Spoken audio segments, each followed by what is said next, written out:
Mulching পদ্ধতিত মই vote জলকীয়া ৰুবলৈ গৈ আছোঁ। এইবাৰ কেইভেটিমান মালচিং পদ্ধতি মানে মালচিং পেপাৰ ইউজ কৰি ৰুম। চাওক, এইটো ভেটি, এইবোৰ ভেটি বান্ধি লৈছোঁ। ভোট জলকীয়া এনেকৈ ভেটি বান্ধিছোঁ। এইখিনি চাওক, এইখিনি মানে ভেটিটো ওখকৈ বান্ধিব লাগিব আৰু জোখটো এখন মালচিং পেপাৰে মানে এখন মালচিং পলিথিন দি সম্পূৰ্ণ ঢাক খাব লাগে। তেনেকুৱাকৈ ভেটিবোৰ বনাব লাগে। এইখিনি তাৰ প্ৰতিটো ভেটিতে মই এইখন মালচিং পেপাৰ দি ইউজ কৰিছোঁ। চাওক, এইটো পলিথিন দি থৈছোঁ। এনেকৈ পলিথিনটো দি ছাইডত এইটো বাঁহৰ ক্লিপ লগাই এনেকৈ এইটো ক্লিপ লগাই গৈ আছোঁ ছাইডত। আৰু এতিয়া ইয়াত কি কৰিম, এইটো ভোট জলকীয়া ৰুম, মানে ভোট জলকীয়া অলৰেডি পচাই থোৱা আছে।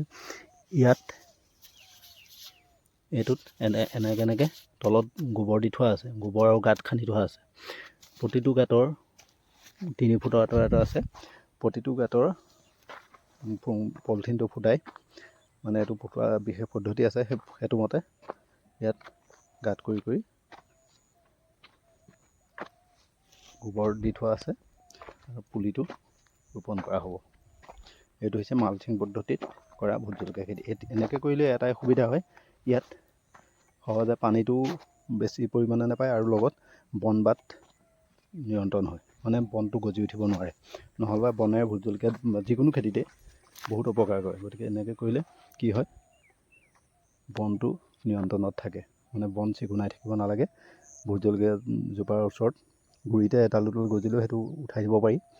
মানে যিটো সাৰ ব্যৱহাৰ কৰা হয় বা ইয়াৰ কাৰণে গোবৰ সাৰ দিয়া হয়, সেই গোবৰ সাৰ বা যি সাৰেই নিদিয়ক, কেৱল ভোট জলকীয়াজোপাহে পাব, বেলেগ বনবাতে টানিব নোৱাৰে। গতিকে ভোট জলকীয়াজোপাৰ ভালকৈ সবলকৈ উঠি আহে। এইখিনি বনাই আছোঁ ভেটি, এইখিনিত দিয়া নাই, এতিয়া দিয়া হ'ব। মই ভিডিঅ'টো কেনেকৈ মালচিং পেপাৰ দিয়া হয় দেখুৱাম।